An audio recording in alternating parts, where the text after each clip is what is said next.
एक समय था जब पूरी दुनिया में मोनार्की सिस्टम था, जिसमें शासक एक परिवार से पीढ़ी दर पीढ़ी बनता था। लेकिन आज 21वीं सदी में इस दुनिया में ज्यादातर देशों में लोकतंत्र है, यानी जो देश पर शासन करेगा उसे जनता चुनेगी। लेकिन आज भी कई देशों में क्रूर तानाशाह है, जिसमें से सबसे पहले हमारा ध्यान नॉर्थ कोरिया पर ही जाता है। लेकिन नॉर्थ कोरिया के अजीबोगरीब कानून को देखकर नहीं लगता कि शायद ही ऐसे देश इस दुनिया में और एग्जिस्ट करते हैं। लेकिन हम आपको ले चलते हैं तुर्कमेनिस्तान, जहाँ के अजीबोगरीब कानून को सुनकर आप भी हैरान हो जाएंगे।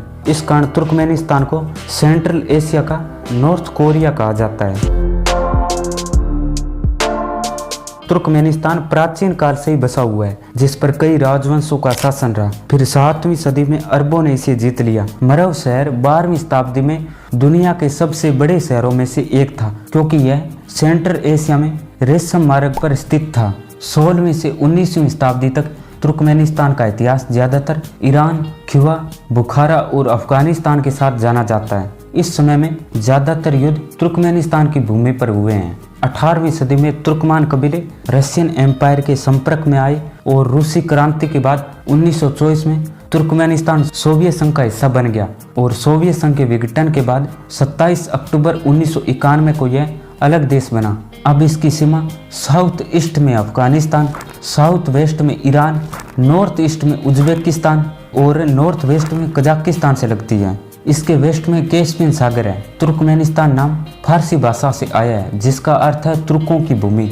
वहीं तुर्कमेनिस्तान की राजधानी अशगाबाद है। तुर्कमेनिस्तान का कुल क्षेत्रफल 4,91,210 वर्ग किमी है और इसकी आबादी 6 मिलियन के करीब है। तुर्कमेनिस्तान के 70% एरिया पर कराकुम रेगिस्तान फैला हुआ है। तुर्कमेनिस्तान के पास दुनिया का 5वां सबसे बड़ा प्राकृतिक गैस का भंडार मौजूद है। वहीं तुर्कमेनिस्तान दुनिया के अजीब देशों में से एक है, क्योंकि सोवियत संघ से अलग होने के बाद तुर्कमेनिस्तान पर अब तक एक ही परिवार का शासन रहा है। 1991 में सोवियत संघ से विघटन के बाद 2006 तक तुर्कमेनिस्तान पर सापरमुर्त नियाज़ोव ने शासन किया। वे तुर्कमेनिस्तान के पहले राष्ट्रपति थे। बाद में सापरमुर्त नियाज़ोव ने तुर्कमेनवासी की उपाधि धारण की। इसके बाद गुरबांगुली ने 2022 तक शासन किया। फिर गुरबांगुली का बेटा सरदार तुर्कमेनिस्तान का तीसरा राष्ट्रपति बना। लेकिन सापरमुर्त और गुरबांगुली तुर्कमेनिस्तान के अब तक के क्रूर तानाशाह के साथ इन दोनों के नियम बड़े अजीबोगरीब थे।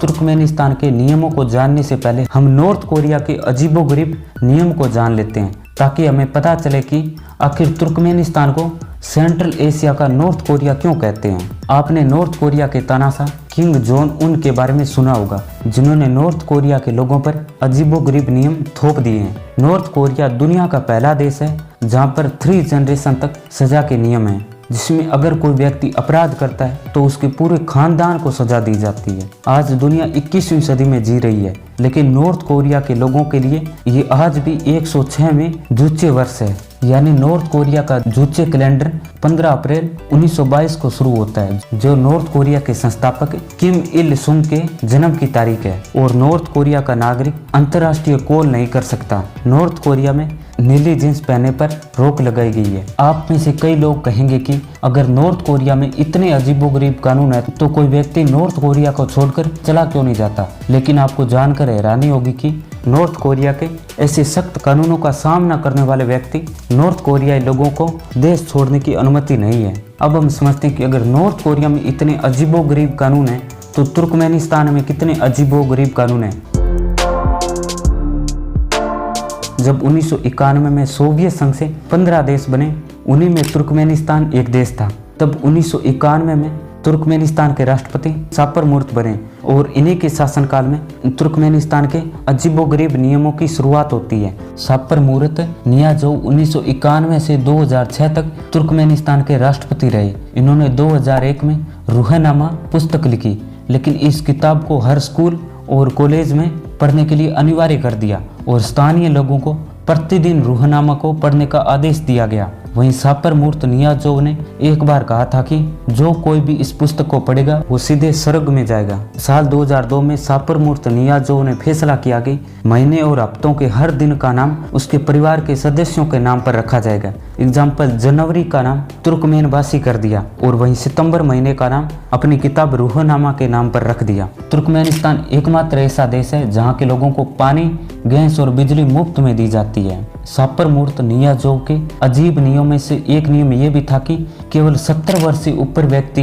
दाढ़ी रख सकते हैं। सापरमूर्त ने 2005 में राजधानी अश्गाबाद के बाहर के सभी अस्पतालों को बंद कर दिया और इसका कहना था कि सभी बीमारों को इलाज के लिए राजधानी अश्गाबाद में आना चाहिए। 2006 में तुर्कमेनिस्तान में सभी वीडियो गेम पर प्रतिबंध लगा दिया। वहीं तुर्कमेनिस्तान के बड़े बड़े शहरों में इन्होंने अपनी खुद की सोने की मूर्तियां लगा दी। इसके बाद गुरबांगुली अगला तुर्कमेनिस्तान का राष्ट्रपति बना।